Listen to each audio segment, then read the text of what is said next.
All right. Well, I'm here with Irvin and Alan, and we got news for a lupus cure. But before that, Alan has got more U.S. government spying on people. Yeah, a big story in the Washington Post about how the U.S. Department of Homeland Security, through CBP, the Customs and Border Protection, has been responsible for hoovering up a lot of data from travelers who are entering the U.S.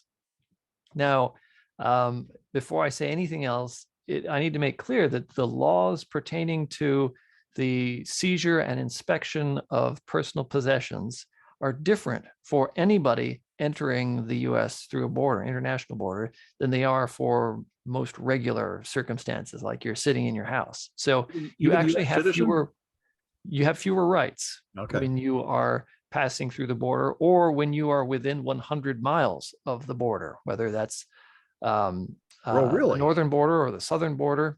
That's quite a lot of people. Yeah, it's an enormous number of people. But at any rate, what this article lays out is that the CBP has told congressional staff that it turns out that they've been collecting a lot of data from people. They don't specify whether American citizens or international travelers, so presumably many of them are American citizens, and that over 2,000, nearly 3,000 CBP officers have data or have access to all of this data. So what the CBP is doing, presumably, is taking people's phones, taking people's laptops. They're using tools such as Celebrate to perform either full imaging, or at least they're capturing contacts lists and possibly other sensitive communications on those devices. And then they're entering all this into a database, which can then be searched by nearly 3,000 CBP personnel. This, of course, has gotten the attention of some senators like Ron Wyden of Oregon, Democrat of Oregon, who's always been a very strong advocate for privacy rights and the Fourth Amendment. But this is news, because this is a much larger scheme than had been admitted to previously. This is much larger invasion of privacy, if you will, than they've admitted to privately. And this appears to have been going on for some time also. Yeah, when we discussed it in class, one of my Chinese students, Chinese American, said she was constantly stopped and searched.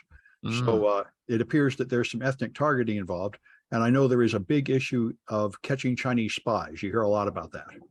Yeah, and there have been a number of incidents in which Chinese American academics have been targeted for supposedly passing on secrets to the communist regime of China, when in fact they did nothing of the kind, and that they were engaged in perfectly harmless and commonplace, and in fact encouraged academic collaboration and communication with their scientific peers in China, which is what scientists do, what they're supposed to do. Like Liz and I going to DEF CON China, which I don't know if we'll ever be able to do again, but we went there for that sort of scientific collaboration. Yeah. Well, it's not really a surprise. I think a lot of us kind of expected this, but now we have the details. Right, now we have more details. And if anything, I'm a little surprised that it wasn't larger scale. I wonder if something else will shake out from this, and we'll learn even more about further invasions. Why did this come out? Was there a whistleblower or something? I'm not clear on that part, actually. Yeah, I don't know if some politicians were asking questions or what happened there, but at any rate, this article just says that CBP staff told congressional staffers about it in a briefing earlier this summer. Yeah. Oh, okay. Well, so I got more news about Uber. Of course, the one that's all over the Infosec community now is that Uber got hacked by a teenager. He got in their chat room, Discord or Slack or something, and he just posted, "I own you, I've hacked you, ha ha ha," and they all thought it was a joke. But then he posted on Twitter and everywhere screenshots of everything. He totally got in everything because he managed to compromise one person's account with, I think, stolen credentials. And then when he got on, he found a script that had embedded administrator credentials on a file share. So then he had administrator credentials and he got everywhere. He got in their cloud machines, and just all through Uber. So they're, I think, still in the process of evaluating how much damage he did and what they have to do about it. But he's certainly humiliated them publicly. And his cause, he put in a hashtag, is he thinks they are not paying Uber drivers enough. I don't know if that's a real sincere cause, but anyway, that's as much of a reason as we've been given for this. And also, as we talked about before, I think the Joe Sullivan, the ex-chief security officer at Uber, is on trial because when they got hacked previously in 2016, he did not disclose the breach, but instead called it a bug bounty. It was ransomware, and he said, we'll just call it a bug bounty and not tell anybody. And then people argue whether that was the right call or not. But now more details have come out. The new boss of Uber, Dara Khosrowshahi, something like that's a little hard to pronounce his name, is testifying in court and saying he's the guy that fired Joe because he found out Joe did that.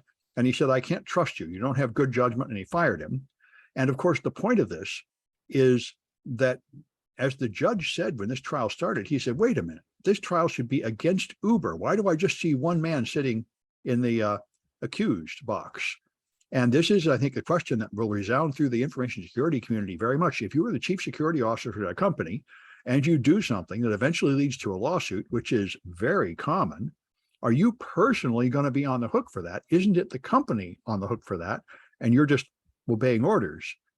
And Uber is trying to make it just about Joe Sullivan, so he goes down. And I would imagine that Joe Sullivan's attorneys are trying to say it's about Uber. I'm just the pawn here.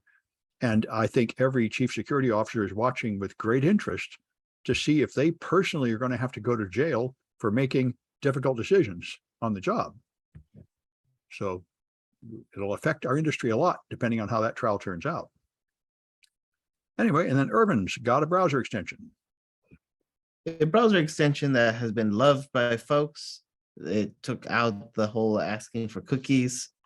It was bought by Avast. Oh, it automatically answers, yes, I'll take the cookies. Yeah. Oh, that would be nice.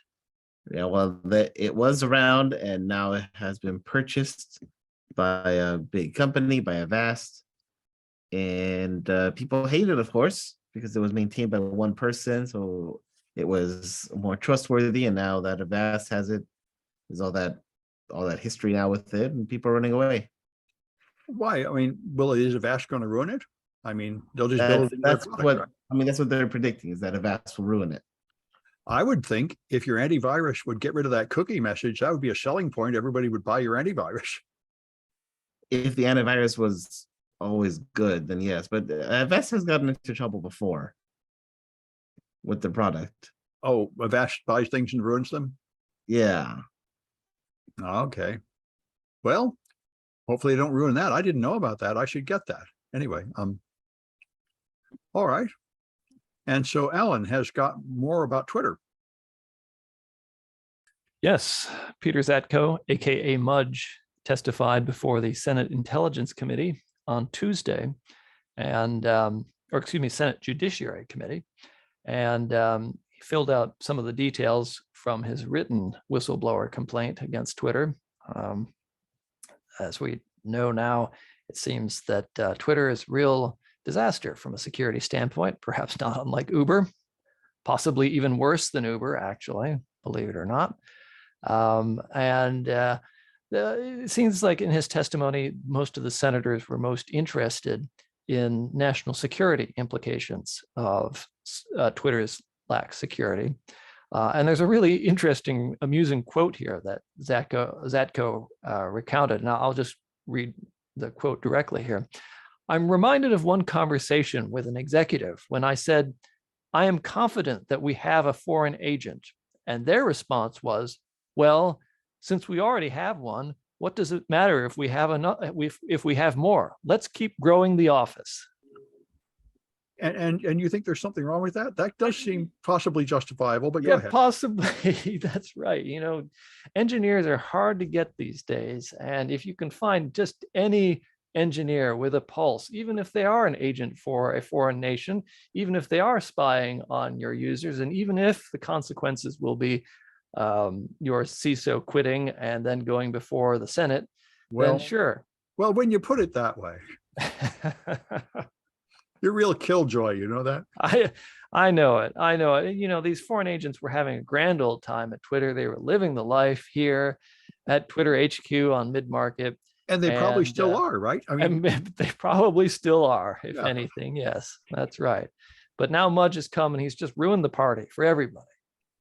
except Elon Musk. I think Except Elon Musk Elon likes Musk. him.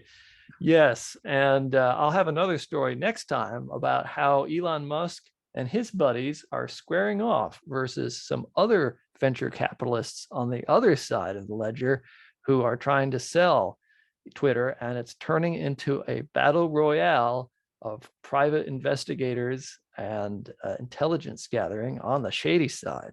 Yeah, I saw an article a few days ago about people trying to get dirt on Mudge, paying high Yes. money. Yes, that's right. And they're Yeah. having a hard time doing it. Well, Mudge has a really good reputation. There might not be does. much dirt to be found. Exactly. He's one of the few good guys out there. Yeah, well, but I'm sure they can find something or make up something. Yeah, they're trying very hard because there's over $40 billion on the line here. So There is. That's the problem when you meddle with the affairs of kings. Their affairs are more important than you, and you tend to get squashed like a bug. oh yes. All right, and this is the one that I thought was the most important. I need a title after it. It's very impressive. They have a treatment that cures lupus and other autoimmune diseases. They've only tried it in about 5 people, but it sounds incredibly brilliant. It's called a CAR T-cell treatment, and it sends lupus into remission. And what it does, lupus, they figured out how the autoimmune disease works. My mother had lupus, so I'm quite familiar with it. Lupus attacks internal organs and sends you to the hospital over and over, and it's really nasty. Your body sort of destroys itself. And what they did was they found out which immune cell was going rogue and attacking your other cells. And I may be able to find it. Yeah, it's the B cells. The B cells in lupus have been modified to where they attack your healthy cells. So the doctors took T cells out of them and modified them so they would attack the B cells. And when they inject you with that, your T cells kill off your B cells, so you don't have any. And that, I would imagine, that puts you through a period of weakened immune system, but it stops all the symptoms. And then you just wait. And after a while, the patient grows new B cells, and the new B cells are not defective. And it seems to be a permanent cure. These people have spent months up to more than a year without any recurrence. So this sounds like an enormous step forward in autoimmune diseases. And there are so many autoimmune diseases like rheumatoid arthritis, and so many people suffer from these, and there hasn't been much in the way of any treatment except to suppress your whole immune system, which has a lot of side effects. This sounds wonderful. I say it's like a reset of your immune system. So anyway, that sounds awesome. I hope it holds up under more rigorous tests and becomes a treatment we can get access to. It does sound pretty cool. Yeah, I might benefit from it myself. I got arthritis, so I don't know if it's the right kind of arthritis, but it's a lot of aging comes from inflammation, and I think immune-related issues. So anyway, I think a lot of us will benefit if that holds up. Anyway, and then Urban's got Mac Unified Logs. Yes, this tool came from Mandiant. Been around for a little while, helping you parse through Mac OS Unified Logs. I don't know if you've ever spent time looking through Mac OS logs. They're a pain. I thought Windows ones were bad. Mac OS is just as bad. And this tool helps you in sorting through what the heck is happening and be able to dig down into the logs that already exist without using tools like Splunk and Graylog and the others. Well, that's a good thing. I wonder if there's a equivalent of Sysmon for Windows, because that is the huge leap forward. Sysmon actually better logs that are easier to use. Objective-C would be my go-to. Yeah. I don't know if they have a tool like that. Yeah. All right. But anyway, this sounds like a good tool. Mandiant has a lot of good ones. And then Alan's got somebody making floppy disks. Yeah, What? finally a feel-good story here about floppy disks. Who doesn't like floppy disks? They are totally obsolete. They are unusable for anything other than coasters and occasionally gifts at conventions, badges and such. But apparently there is a fellow out there by the name of Tom Persky who operates a business called floppydisk.com here in California, who is the last man standing in the floppy disk world. All the manufacturers are long gone. All the Is he making the vendors, 8-inch and 10-inch ones? he doesn't mention 10-inch ones, but he does stock 8-inch ones. And where would you find a computer that could use it? Well, that's the interesting part. Apparently, there's still plenty of industrial equipment out there that needs floppy disks. In particular, embroidery equipment. That is one of his biggest customers is embroidery machine operators globally around the world. So he is the last person anywhere in the world. He has captured the entire floppy disk market. It all belongs to him. And in this article, there are some pictures of his very valuable inventory, which appears to be just on metal shelves, stacked in boxes, some shrink wrapped. Not all that impressive looking, but you know what? When you're the last man standing, I think that counts for something. There are also pictures of his duplication machines. He provides duplication services. So if you need to have a bunch of floppy disks all with the same things on it, whatever data files you want on there, he can do it. He can make thousands of duplicated floppy disks and ship them to you. And it looks like these machines date back to the 1990s, maybe late 80s.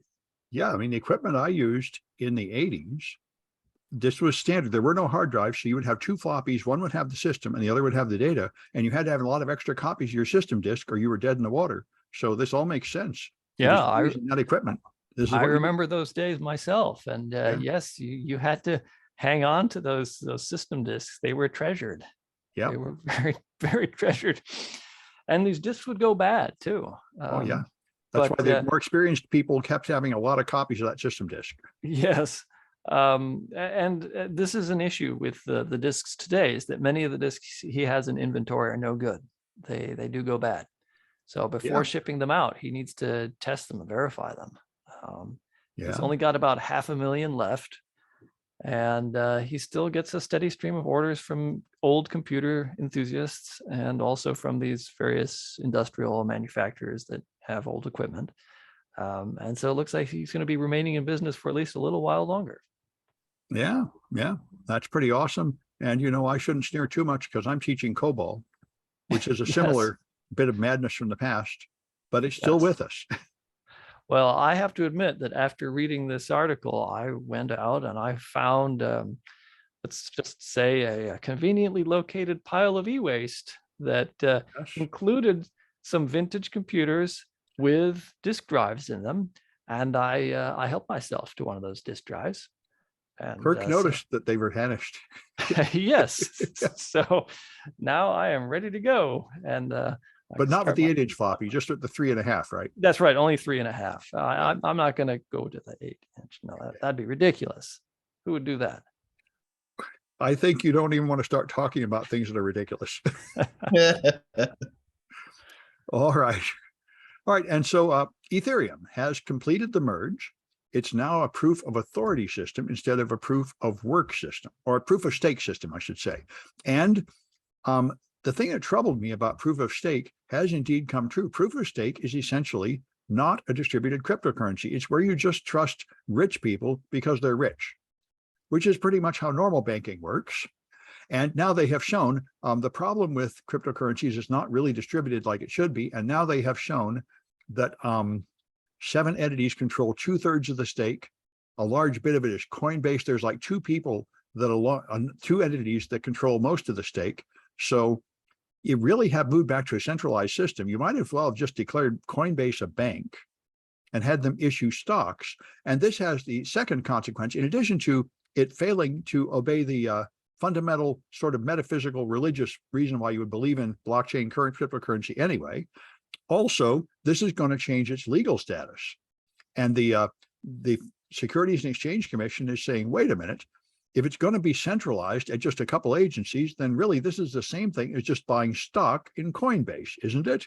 and therefore it should be regulated on those terms instead of being regulated as a commodity. And the industry is very much against that. But I think it's a very good argument. So there will be legal problems and technical problems and sort of philosophical problems as they go ahead, but it does seem to technically work. The blockchain is moving and it's using a whole lot less energy. So, You know what it sounds like? yeah, Animal farm. sounds like ARM, Animal farm. Animal Farm. Oh, well, you know, It's where the different whole- people take charge. This whole thing sounds like Animal Farm. They were hoping for something different and they end up doing the exact same. Well, no, it really is a huge change. I mean, proof of work was like a form of democracy. And now they've moved to proof of stake, which is like, it's very much like what happened in America from Citizens United. We went from having one person, one vote to $1, one vote. That's essentially what they did here.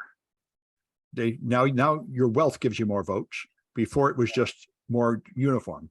So Well, from the outside, this story just sounds like the animals and the humans are doing the exact, or the pigs and the humans are doing the exact same thing at the table.